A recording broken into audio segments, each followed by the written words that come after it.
ওখানে হিন্দু মুসলমান সব ভাই ভাই। মায়াপুর এত সুন্দর জায়গা, এত মানে গভীরতা আছে মানুষের মধ্যে। আমি বা তাদের জন্য আমি বলছি, বিশেষ খাস করে যে ওখানে 2 নম্বর যে আমার ব্রাঞ্চটা চালু করেছি, 2 নম্বর ব্রাঞ্চটা এখন চালু হয়ে আছে।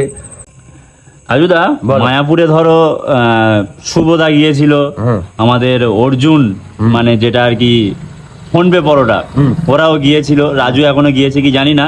তবে ওখানে যেটুকুনি আমরা দেখলাম, তোমার ওখানে ফ্যান ফলোয়িংটা বেশি, তোমাকে লোক খুব ভালোবাসে।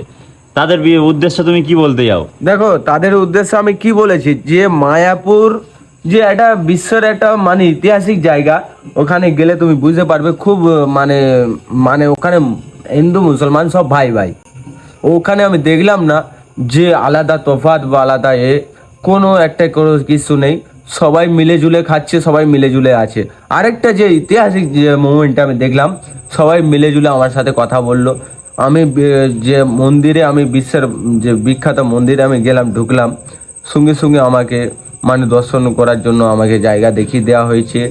বা যে আমি ওখানে গেছি, সবার সাথে কথা বলেছি, মন্দিরের ভিতরে আমি প্রবেশও করেছি, বা এমনি আমাকে প্রবেশ করতেও দিয়েছে। বা তাদের জন্য আমি বলছি, বিশেষ খাস করে যে আমি এত জায়গায় গেছি, এত জায়গায় ঘুরেছি, সব জায়গার থেকে আমি বেস্ট মানি যে মায়াপুর এত সুন্দর জায়গা, এত মানে গভীরতা আছে মানুষের মধ্যে, আমি নিজে থেকে ভুলতেও পারবো না।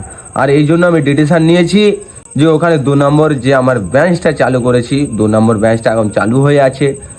যে ধামাকা, পুজোর ধামাকা আমি বলেছিলাম দেবো, আনলিমিটেড বিরিয়ানি, সেটা আমি চালু করেছি।